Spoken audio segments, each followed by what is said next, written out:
going to do, we talked about last time, was to start with a land acknowledgement. And before we actually, before I started repeating the words, I asked George to discuss with me a little bit about why we do this so that we have some understanding of what it's all about. It was part of an understanding of the reconciliation made with the federal government to recognize and show respect for indigenous peoples and their relationship to the land. But the other part of it that is interesting as well is among indigenous people, there was a traditional practice that they never really owned the land in their view that they were on. They were merely visitors to the land during their lifetime. Very interesting concept.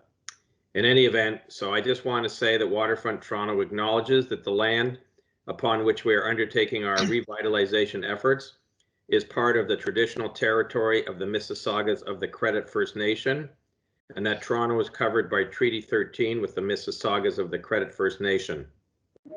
In addition, Waterfront Toronto acknowledges that Toronto has historically been a gathering place for many indigenous peoples, including the Mississaugas of the Credit, the Anishinaabe, the Chippewa, and the Hoot and Oshonani. I hope I pronounced that okay, and the Wendat peoples, and is home to many First Nations, Inuit, and Métis peoples today. So having said that, I'd like to move on and have a motion to approve the motion agenda. I'll move it. Thank you, Jack. I'll second. Thank you, Wendy.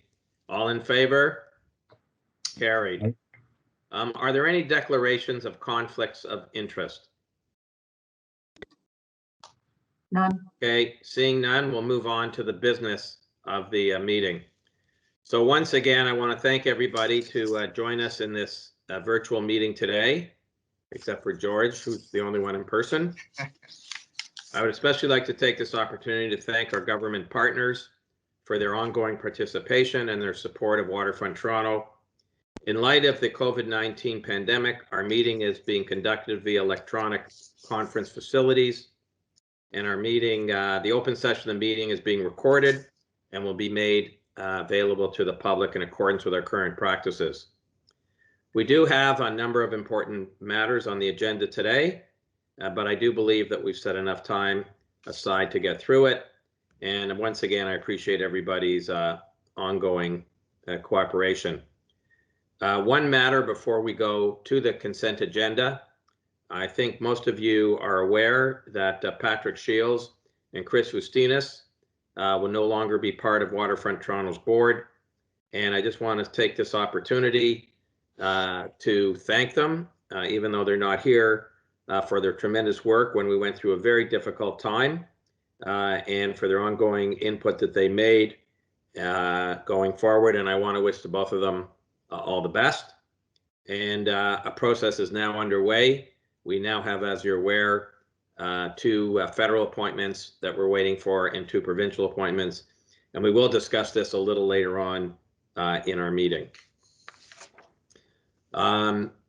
Okay, so now we're going to go on to the consent agenda. The first item is the approval of the minutes of the last open session of February 23rd. So could I have a motion to approve those minutes? I'll make that motion. Thank you, Kevin. I'll second. I'll second it, Steve. Okay, Wendy, thank you. Any discussion? All in favor? Approved. Okay, so George, I'm going to turn the floor over to you in terms of the CEO report. Thank you, Steve. You know what, I'll just touch on a couple of the items. As everybody knows, we released both the Marine Use Strategy and Parliament Slip on the Monday earlier this month, as well as on the Wednesday, the RFQ. I'll let Cameron speak to the response in terms of media and public, but it went very well. Lots of very good comments. We actually met with the Stakeholder Advisory Committee yesterday. They commended us on the RFQ. They felt that we listened to the input that they provided over the last year and a bit. So that was very positive. I do want to also just point out, as I'll let you read the report, we've really focused on a lot of inclusion and diversity in the organization, but also in terms of engaging with the community. So we're looking to broaden our stakeholder advisory committee to make sure it's reflective of the community itself. In addition to the acknowledgement, land acknowledgement, we've been working very closely with Mississaugas of the Credit in expanding with other projects like AHT, which is partly being led through the Indigenous community in downtown Toronto. We signed an MOU, but we're also working on a potential signature project that Mississaugas will lead, but we've been supporting them, and that's looking at the possibility of having a National Indigenous Center on the water. We've started discussions with the federal government who announced funding for Indigenous infrastructure, and they seem to be quite interested. So we will be supporting the Mississaugas of the Credit, but also pointing out that they'll be also bringing forward a proposal that would be not just First Nations, but Métis and Inuit. So I do want to, at some point in the future, brief the board on the possibility of having a great Indigenous cultural center on the water. Can I stop you there? Yeah. Is that supposed to be anywhere on the waterfront, or is there a specific location, or is it to be determined? It's to be determined. One of the areas that we're quite interested in, Steve, is obviously, as we build the Portland's flood protection, we're going to have a beautiful park just on the south end of Villiers. It would be great, quite frankly, to have a bridge that connected the Block 5 that we're developing to the south end of Villiers.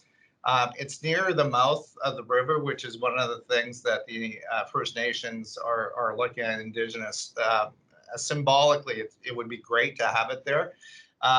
But there could be some interim use even on Block 5. So we've left it, it really will be led by the Indigenous community, but we're working with them to look at possible catalytic sites. Okay, great. Thank you. And then the last item, which I might, in camera talk a little more because the report's not public yet. There is a strategic review that some of the board members have been interviewed on. This is with regards to the three government partners who are looking at a number of issues, including the mandate of Waterfront Toronto going forward, but also looking at financing and other issues that we need to address. They hired KPMG to do a quick review from 2015 to 2020. I can get this into a little more detail because that review is not public and it's being presented to government actually in the next few days. But it was very positive in terms of the review, in terms of the response of individuals, stakeholder groups that have dealt with Waterfront Toronto. So the issue now still remains an expanded mandate in terms of time, because our time frame is to 2028.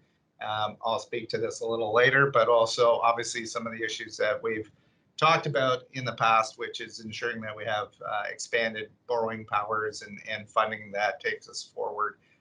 But Steve, maybe I'll speak to that a little later. Okay, great. Okay, thanks. Does anybody have any questions of George? Okay, very smooth. Moving on.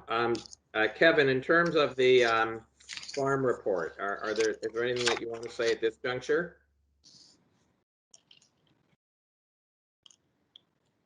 Kevin? I guess I lost Kevin. No, I'm here. Sorry, I was struggling with my computer. I apologize for that. Yeah, just I'll give a very quick report, Steve. We met on February 25th. There's no items arising from the farm committee this time that need approval of the board. We reviewed all the external reports from MMP, our Waterfront's internal auditors, from BDO, and from BTY. We spent a bunch of time on cybersecurity. I'm pleased to report that we're improving there, and we'll talk a little bit more about that later. We approved our work plan for 2021. So all in all, a very good meeting. Our liquidity remains very strong. We're north of 50 million of cash, and no need to borrow for the next 36 months, but we are looking to increase our borrowing limits in a plea to the government in April, which will give us a little bit more flexibility on a go-forward basis. So all in all, very clean audit meeting, and as I say, nothing really to approve at the full board level. Great. Okay, great report. Does anyone have any questions of Kevin? Okay, Jack, IREC.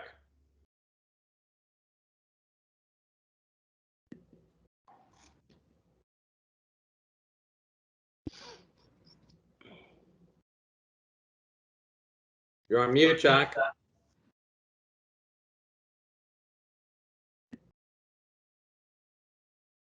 I don't think he realizes it. Yeah, no, I'm on. I got it. I got it. Okay. Okay. Sorry, Jack. As I say, I think that it's been a busy time with IREC overseeing both the acquisition of the Parliament slip and the release of the RFQ. The materials summarize, the work we've done and the activity that's taken place. I think that unless there's specific questions on that, I'd love to have Cameron give us an update as to how the RFQ process is going. Okay, Cameron. Too. Thanks. We have some slides. That might be a further agenda item, Steve. Oh, is it? Yeah, we've got it. It's item number 7. I don't mean to take us out of order. As I say, I think that okay. The report is there. I'm happy to answer any questions, but I think we're going to get to it unless there's something specific you want to address, Stephen or George or Meg. No, maybe we'll discuss it on the when we get to Cameron. Right. And we'll turn the floor over to Wendy. Okay, Wendy, in terms of the HRGSR report. Thanks, Steve. So today we'll hear from our General Counsel, Ian Ness, on the governance document review process that the corporation's now undertaking. And we'll be recommending 6 governance documents: the committee mandates, code of conduct, confidentiality, and indemnity. And all of these documents were posted to board effect. So just before I turn it over to Ian, I'd just like to make a few remarks to set the context. This is a continuation of a process that began in 2019.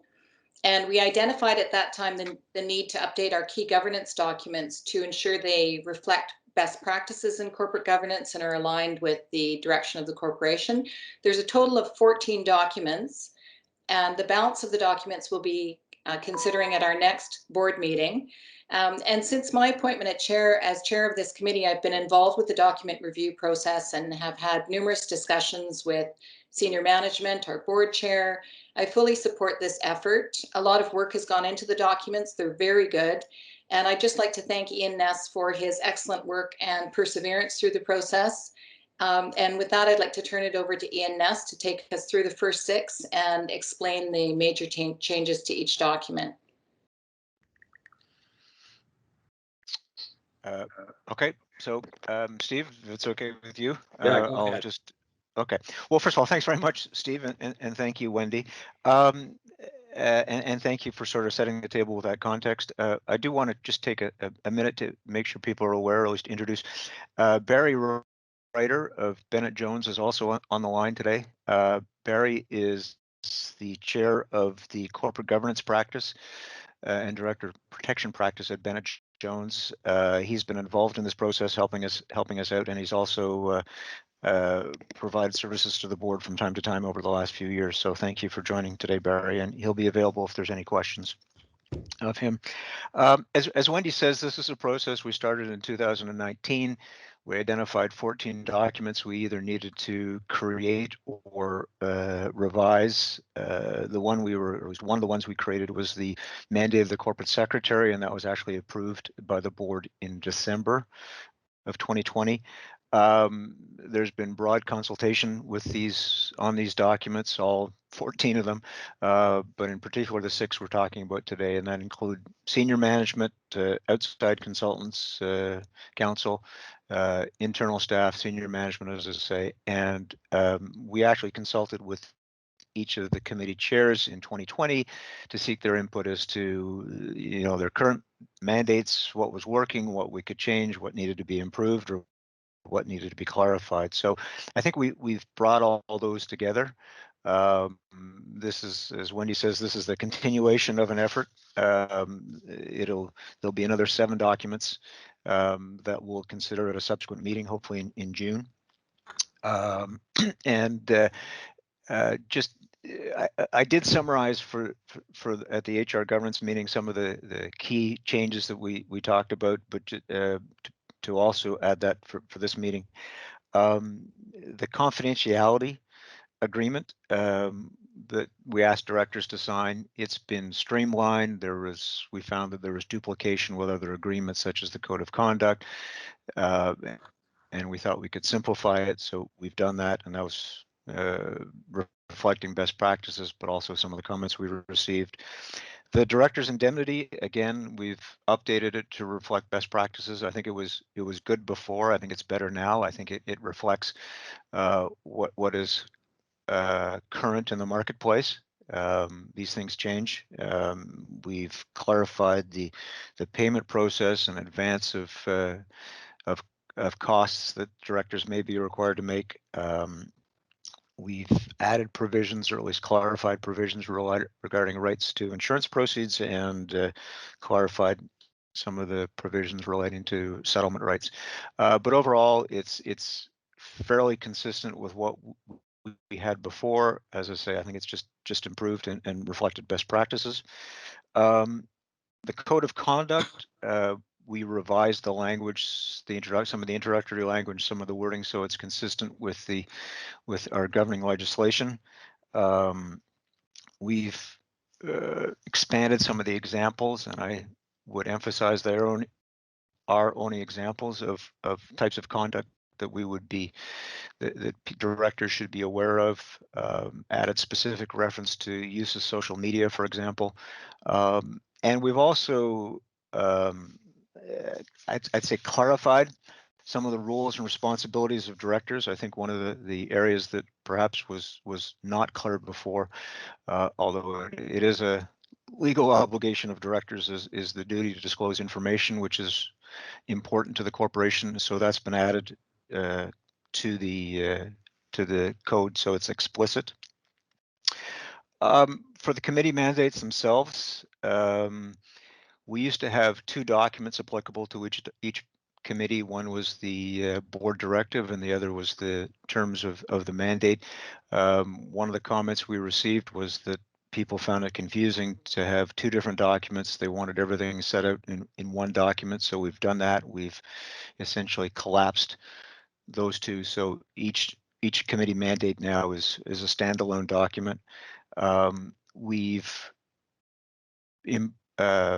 added provisions to each of the mandates to reflect best practices, but also maintain consistency between the various committees. The previous mandates were developed at different times, and sometimes they used different languages and imposed different obligations, at least general obligations. And so what we've tried to do is maintain consistency amongst the 3 committees. Specifically with farm, overall it's consistent with a prior mandate, but we've, I think, clarified the areas of responsibility, such as insurance and procurement, which was there before but may not have been explicit. Well, it is explicit now. And we've also added to the committee mandate oversight of our fundraising activities, which, as the board knows, is a relatively recent initiative. For HR, we've added diversity and inclusion as a specific part of their mandate. We've clarified some of the governance obligations, and we've added the stakeholder relations, community relations part of the mandate that was missing previously. And for IREC, you may recall that the board approved a revised mandate last June.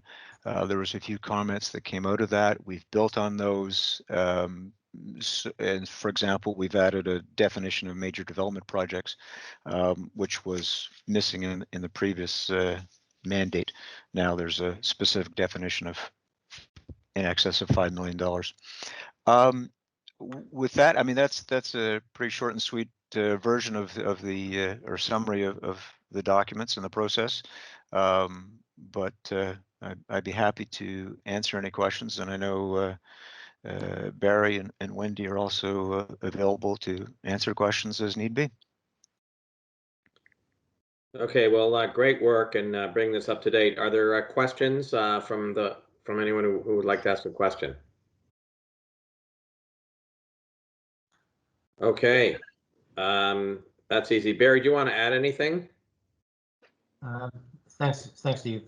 No, I agree with everything that's been said. I think we've spent a lot of time and developed a set of documents that are consistent between themselves. They're clear, as clear as things like this can be. And I think they really are state of the art and appropriate to this organization. So I commend these documents to you, and I also agree with what Wendy said in acknowledging the hard and careful work that Ian's done on this. Yeah, so one of the issues that did come up in the examples was the issue if you're sitting on another board, the duty to disclose, which is now in here, which something came up as a result of people sitting on a number of boards. So that's something to keep in mind. We may not have that issue anymore going forward, but something for everyone to keep in mind. One thing that isn't really part of this, but I think that when we get a full comps of the board again, I think George or Ian, I'd like to have a review so all the board members know about our insurance policies and indemnities. I think that should be a review, and everybody should be aware of how that would work, because that came up a few times in my context as a board and chair, and it's something we haven't dealt with in a while. I'd wait till we get the full contingent of a board back. But George, if or Ian, could you make a note of that? Yeah. Yeah, I might just add the insurance policies are renewed on an annual basis as well, including the DNO and reporting into farm. So I'm sure we can have some more information for you at the next board meeting. But also, I think that you've highlighted one thing, Steve, and that's that we are planning a full onboarding for new directors, and it may be that some of those aspects of onboarding are appropriate for existing directors as well, in terms of sharing of information and experiences and training and that kind of stuff. So thank you. Okay. Okay, are there any other questions of Ian or Barry? If not, then I'd like to have a motion to approve the governance documents consisting of, and I'll just read them, the code of conduct, the confidentiality agreement, and the indemnity agreement. And that's it, Ian? The 3 committee mandates. All right, and the 3 committee mandates, right, which were redone. Can I have a motion? I'll make a motion. Okay, thank you. And seconder, Jack, thank you. Yeah. Okay, all in favor? Aye. Aye. Okay, approved, carried. Well, thanks. That was a lot of work. Wendy, again, thank you so much for doing that. Okay, so now, Cameron, it's back to you in terms of the update on the communication report, and I think we'd like to deal with next steps on the RFQ as well. Yeah, and thanks. And to build on Jack's IREC presentation, this is really just to bring directors up to speed. The materials you have are a week old, and the stories we continue to receive favorable coverage. So I just wanted to bring everyone up to speed on where we stand now. And as George mentioned in his report, you know, we launched intentionally the Parliament slip and the Marine News strategy 2 days before the release of the RFQ.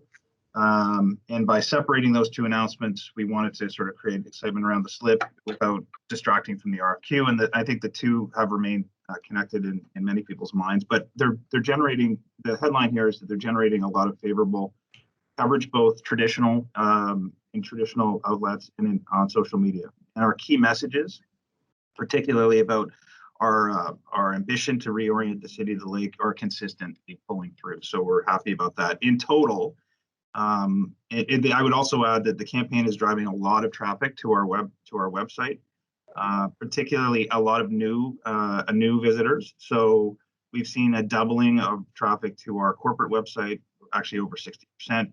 And to our Quayside website, we're seeing 75% more traffic. And there's a notable increase in both international traffic and new visitors, as I said. So about 84% of people coming to our website are new. So that's terrific. In total, between the two efforts, two campaigns, if you will, we've had 32 online articles written. We've had 8 radio pieces. We've had 6 broadcast or TV pieces, and we've had 5 print pieces. So a lot of coverage, and continues to happen. In terms of our paid media efforts, and those are, if you go to the next slide on that, those are, again, we're trying to drive a lot of traffic to Bonfire. I can report that the post media campaign is performing extremely well. Engagement rates are exceeding their benchmarks across all their platforms. We're seeing a lot of kind of, we can describe it as, our paid pieces are becoming what we'd call kind of earned pieces, or they're turning into earned pieces. So for example, Renew Canada, which is a widely read publication, is going to be featuring Quayside as the center spread in their next print edition. So that's going to be that's terrific coverage, and that we're not having to pay for. In terms of the stakeholder outreach, which we did, I can report that, for example, the Toronto Region Board of Trade continues to promote Quayside to its members. Toronto Global, which has a significant reach, particularly to kind of trade commissioners and investment commissioners in embassies and consulates around the world. They have a distribution around 650. They've been promoting our materials. RealPac has been out promoting Quayside, and so we're seeing terrific uptake from our stakeholders, which we appreciate. So I think overall the campaign is generating the results we had hoped to generate, and we can talk later about what kind of uptake we're seeing from Bonfire in terms of traffic and downloads. I would finally say, and we have a roster which is on our Quayside website for parties who are interested in perhaps connecting with a development team. We have 109 organizations, companies that have signed up, and they cross several categories, but that roster has been very successful. And that's basically kind of, we've described it as a dating service or a matchmaking service. So if I have something that I want to promote and perhaps see manifest at Quayside, I go on, I put my name on and what I do, and a development partner can say, hey, we need you on our team. So that's been tremendously successful. So I would just say we're really pleased with the results. And Cameron, is there, in terms of international attention, you're saying you're getting it. Can you tell what type of attention? Is it coming from Europe? Is it coming from the States? Is it coming from real estate developers? Is it coming from the media? Are you able to track any of that? Well, we can certainly, and I think we can report out on how the Bonfire is performing. I think we have some data on who's accessing from Bonfire, and that will give us a sense, and we can talk about that in due course at this meeting. Okay. And Cameron, can you remind us what we've said publicly about timing of all of this and when they might hear from us on it again, or have we remained mum on that? Well, the next date, Kevin, the next big date is we've got a bidders meeting coming up, so they'll be aware of that. That's on I'll be 30th. Corrected, the 30th, and then of course everything's due on May 12th. So our efforts are going to be 4 weeks long in terms of a paid promotion, because the idea is you'd need a month to assemble. So we're not going to be in market for longer than for 3 or 4 weeks on paid. So I think bidders now, the two things in their mind: bidders meeting on the 30th, and then hey, things are due on May 12th. I think, Steve, if I can maybe just add, Kevin, if you're asking, another major milestone would be the shortlisting, and we're kind of targeting shortlist about June, July. So that's the next big decision point. We do have a discussion on the timeline a little bit later on in the meeting. Okay, good, because I think people have some questions about that. So this is, I guess, just dealing with the communications part. Look, it looked great. I think the fact that the stakeholder committee is positive, and the press, I think, were generally very positive. I didn't think there was any negativity about what we were doing. I think there is some question because we separated it, Cameron. It's got us a lot of press, but I think there's some question in people's minds about who's doing what in terms of the slip and who's building it and what the developers are supposed to do and things like that. But I think that'll get straightened away. Does anybody have any other comments in terms of the communication update? Good, thanks. Okay, so we'll move on then. Thank you, Cameron. And now we're going to move on to David Casturin, if you're here, to give us an update on our priority projects. Thanks, Steve. Good morning, everyone. So today, I'm going to give you a bit of a virtual tour of some of the projects that are going on, or actually all of the projects that are currently going on across the waterfront. Starting with, there we go, East Bayfront Works, the stormwater treatment facility, and then, of course, the Portland's flood protection. So we'll start here with the stormwater treatment facility. This project is, where'd it go? I'm not seeing the video. I know. It's coming up in 2 seconds. Excellent. Well, I'll just give you a bit of background. So we've won a number of awards for that building, and this year, a month ago, it was named one of the top coolest 10 buildings in the world by the UK Times, which is kind of interesting. Today, you're going to see the inside of it. This is a drone video that was taken recently. Essentially, the building does two things. It's a ballasted flocculation facility, one of my favorite things of all time. And essentially what that is a water clarifier. So there is a ballast that is added to the water that removes the sediments and the turbidity from the water. And it does that for a specific reason, because the second thing this building does is provide ultraviolet treatment of that water. So removing bacteria and other organisms that create essentially polluted water. And so the water, when it goes back into the lake, and we do actually discharge to the lake after it goes through this process, is about 99% pure. It would actually be potable water if it was chlorinated. We can't chlorinate water and then put it back in the lake, so we don't do that. But the water is, all of this stormwater is treated here and then cleaned and then returned to the lake. So that's. David, excuse my ignorance. Yeah. But where is this water coming from?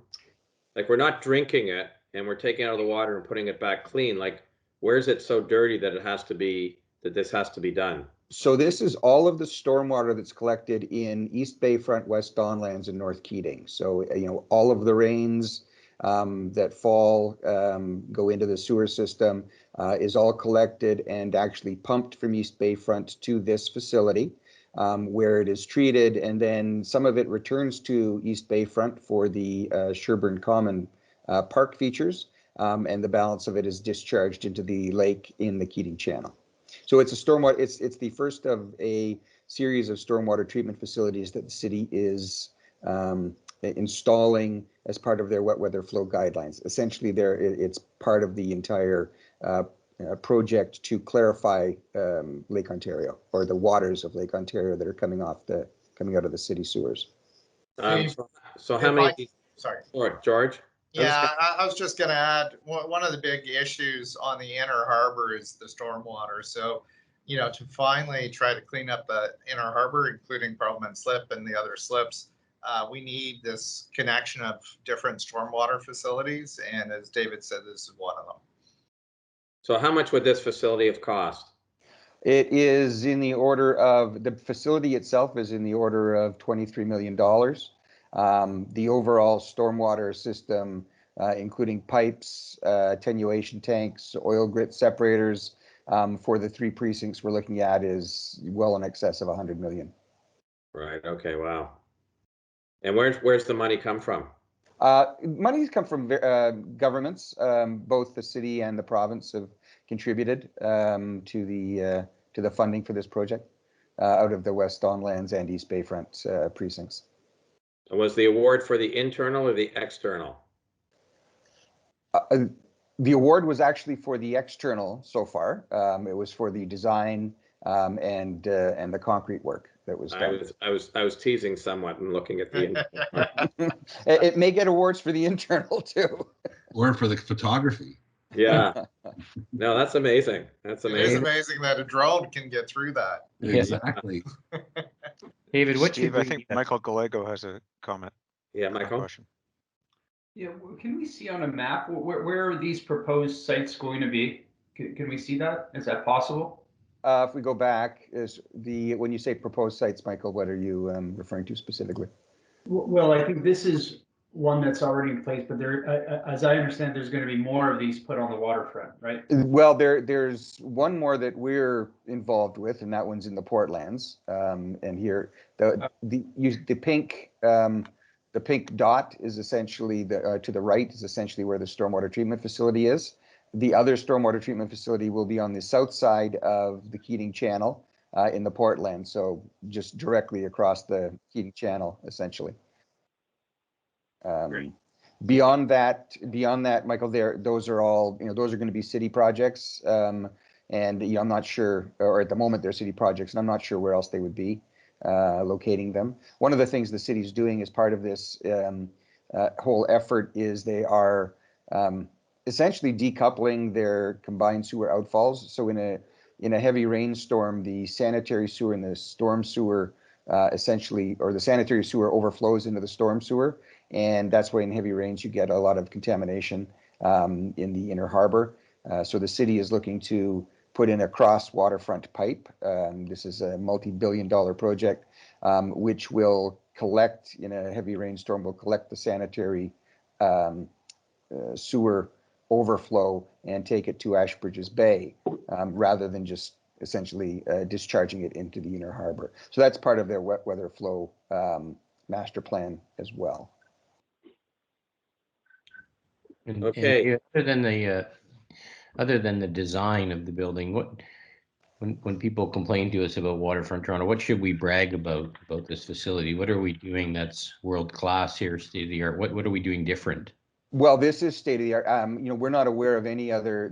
What we're looking at here is water treatment technology that's being applied to stormwater management, and that's a pretty unique thing. I'm certainly not aware of it being done anywhere else. Certainly not in Toronto, and probably not in Canada in terms of this level of treatment. There have been for quite some time. We've used ultraviolet to remove bacteria from water and including stormwater, but this level of treatment is and technology is really kind of unprecedented, given that we're putting back into the lake, or what's going into the lake is essentially pure. So, and I think the fact that we've got an architecturally award-winning infrastructure project is also something to be fairly proud of. This isn't just a concrete block building. It's just concrete. There's nothing particularly, there's nothing expensive about it. There's nothing fancy about it. It's just a concrete box, but it's a very cool, interesting, and well-designed concrete box. David, do we have a picture of the? I know. Did you get the photo from Mira? I hope. I think we've seen it at the last board meeting. Yeah, you did. Okay. Right. But I don't So want. that's Cherry Street. Here we have the excavation for T3. So this is the Heinz, first Heinz commercial building in East Bayfront. This is the bottom of the excavation. Heinz are not doing a full depth excavation and not providing parking to to bedrock. They're just doing one parking level, so it's a project that includes very large caissons to bedrock, as you can see here, and then there will be a raft slab and the building on top of that slab. So they've completed excavation, have a couple of years to go to get to the completion, and of course this is a all wood building. All right. Here we have current photos of the Innovation Center. So it's scheduled to be complete within the year, and I'm not sure when first occupancies are, but they're moving apace with construction. What is that reddish brown material on the slabs? Is that concrete, or is there something about this building that? No, that stair I think is just a wood stair. Not the stair, but in the building. On the in the It's building. kind of an orange color. Yeah. No, I think that's just a metal panel that separates the floors, and that's just the color the architect selected. I see. Okay, thanks. It's not wood though. No. Thank you. Aquabella, you can see here the soon to be complete third residential building in Bayside. One more to come, and that's going to be starting very shortly, which is Aqualuna, and of course Aquavista and Aqualina are both occupied. And they're getting more interesting and complex as they go. And then this is a composite of a bunch of drone shots of the Portlands, and you can see we are working from stem to stern. Every part of this composite that you see, we have construction activity going on in at the moment, from Cherry and Lakeshore to Lakeshore and the Don Roadway down to the ship channel and over to the Bascule Bridge over the ship channel on Cherry Street. And you can see right in the middle is the Central River Valley, so the first part of the river. That is essentially the foundations are now complete. We have completed all of the excavation and completed all of the risk management measures as of this week. We'll see that more shortly, and we will begin in the next couple of weeks with the river finishes, and that's essentially the stone bases, crib walls, the clay cores for the levees. So we'll actually see the river form. We actually see the form here, but we'll see the river itself starting to take shape, within the next month. On the what we call the avocado, but looks more like an eggplant now, is the little piece on the right. We'll see that in a future photo, or in a photo in a moment. That is the Don Greenway. So that entire area is a wetland and is intended to be, there will be no paths through that. There'll be paths around it for viewing, but that's intended to be aquatic and terrestrial habitat only. So that's not part of the public park space that we're creating. It's purely a natural habitat. So I think we can move to the photos. Yeah, go ahead. Sorry. The space extensiveness of what we're looking at there. How many acres is that parcel? Is that in that photograph? In the order of 100, I think 120. Julius may be able to correct me if he's on, but I think it's about 120 acres. Thank you.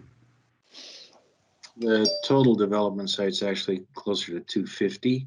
That includes the sediment management area to the north of the river, and includes lands that will be abandoning to the east of the Don Roadway. Okay, thanks, Julius. Just a little bit of a detail on the river. You can see how the river takes shape here, and as I pointed out, we're complete the excavation and risk management measures in the Central River Valley in the middle. We've completed the excavation in the Don Greenway, and we have commenced excavation at the north end at the North Plug, and are working our way south to what we call the Elbow. Next, Dino. So this is the river excavation. You can see here what you're looking at. The black material is the activated carbon layer that's part of our risk management measures. It's a reactive treatment layer, it's called, and it's what we've done at the bottom of the river very quickly is at the bottom of the excavation we've got a drainage layer. Then there is a risk management layer, which is essentially a geotechnical clay liner. That clay liner has a protective cover on it. Then there's another sand layer, and on top of that sand is this reactive treatment layer, and then on top of that there's another sand layer to protect all of the risk management measures. The reactive treatment layer is there in case anything gets through the clay liner. It would be any contaminants got through. We don't expect that to happen, but if it did, this reactive treatment layer would address those contaminants before they enter the river itself. So this is a view looking from the west to the east. You can see the Atlas crane and Lafarge framing the mouth of the new river. And are those silos heritage designated? I don't know the answer to that question, Steve. I know that they're being utilized, and we're, that Lafarge has indicated they're going to keep utilizing them for as long as they desire. They actually own the property, and so when they're completed with them, they may get designated, but I don't know if they have been at this point. If I just jump in, I think they are at the first stage, and I always get the nomenclature backwards. I think they're listed but not designated. Here we go. We did pop Cherry Street. So there's our Cherry Street stormwater facility. Thank you, I know. So it's one of the 10 striking architecture projects from Azure Magazine, 10 of the coolest new buildings to gawp at, very British, from the Times of London, and then the Canadian Architect Award of Excellence in 2011. So you can see how long these projects take. This was, we originally started this in 2010 as part of the West Donlands project. Well, great job, David. Very impressive. Just to remind me, in terms of the planning framework for the lands in the Portland flood protection area, George, what's the timing of that in terms of what's intended to go there from a built form point of view? Yeah, actually, it'll be complete at 2024, and then the development. So Meg, we just did the chart and I can't remember, was it 2029? Could you remind me? Well, so we're already working with the city now on the planning regime, the work that needs to be done, Steve. We've done the precinct plans, for example, in Villiers. We need to start doing subdivision work and zoning. The intention is to try and get shovels in the ground as soon after the flood protection is complete. But that requires us to also engage with the market and bring developers on board. So I think we're looking at around 2028, 27, 28 before we have real sort of private sector development happening. But there'll be servicing work going on for the local streets, et cetera, before that. Okay, great, thanks. We have a full detailed timeline. We could bring that forward at some appropriate time. Okay. All right, does anyone have, Dave, is that the end of the report? No, there's a few more. Yet, Steve. Okay, a few more, sorry. A few more to go, yeah. So this is the Don Greenway. So this is the wetland connected. It will be connected to the ship channel, which is just in behind it. Let's go to the next one, I know. We'll just go through these fairly quickly. This is the beginning of the excavation at the North Plug. So this is the north end of the river. We are excavating against the cutoff walls that form part of the North Plug.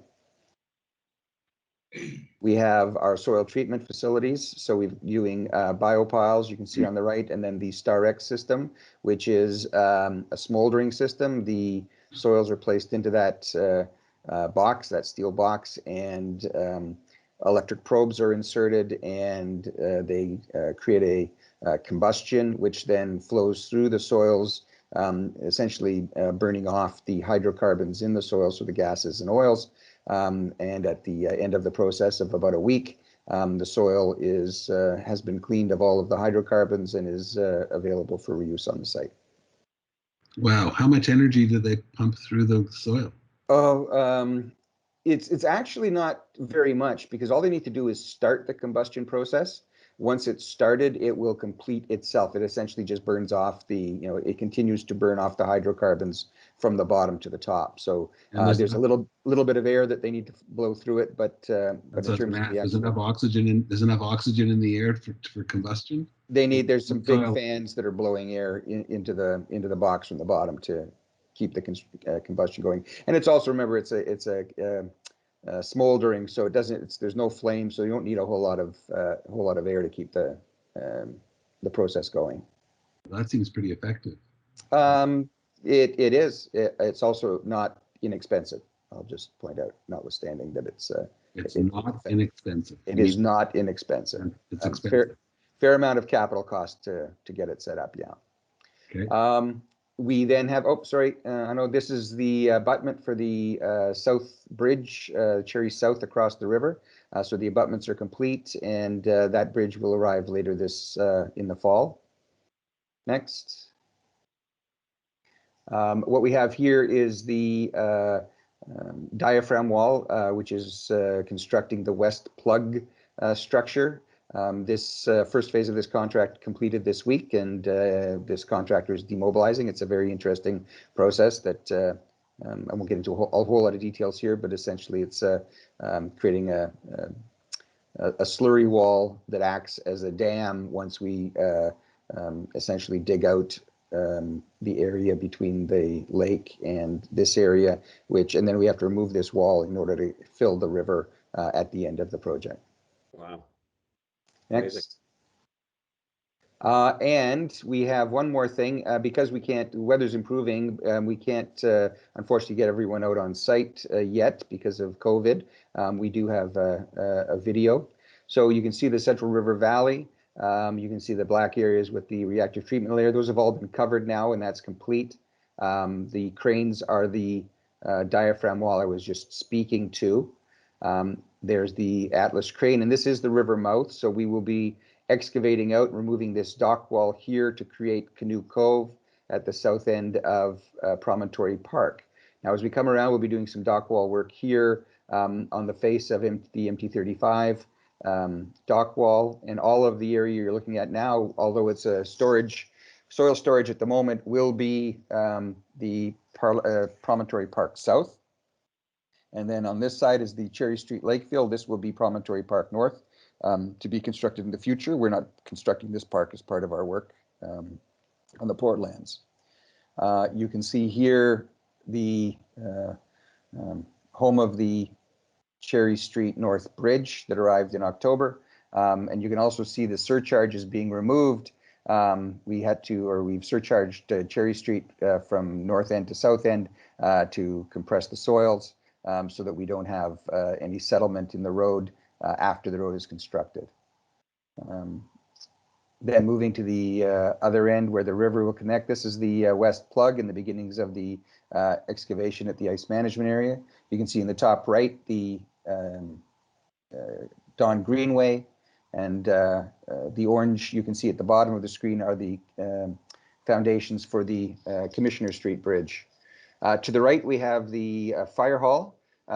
It will be moved due south, essentially off the road alignment for Commissioner Street. And as you can see, the pad that is being created to take that new building.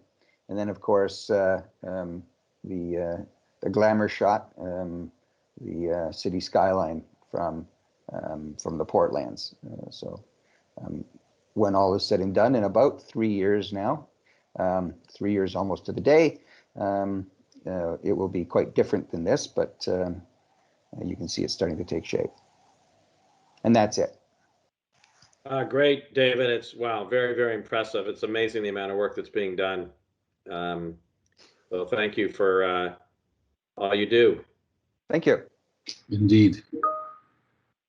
Does anybody have any other questions of David? Okay, well, terrific. Thanks again. And now I'm going to ask for a motion to go into our closed session. So thank you, Jeannie. And seconded by Jack. Yep. And I just want to remind everybody that So the last piece of business is to approve the February 23rd, 2021 board meeting closed session minutes. Mover and a seconder. Jack will Happy move. to move. Right. Second, Andrew. Okay, perfect. All those in favor? Approved. Carried. Aye. Okay, so again, thank you, everybody. It was a good meeting. Happy Passover and happy Easter. And motion to terminate the meeting. So moved. So moved. Yeah. Thank you, everyone. Okay, thank Thank you. you.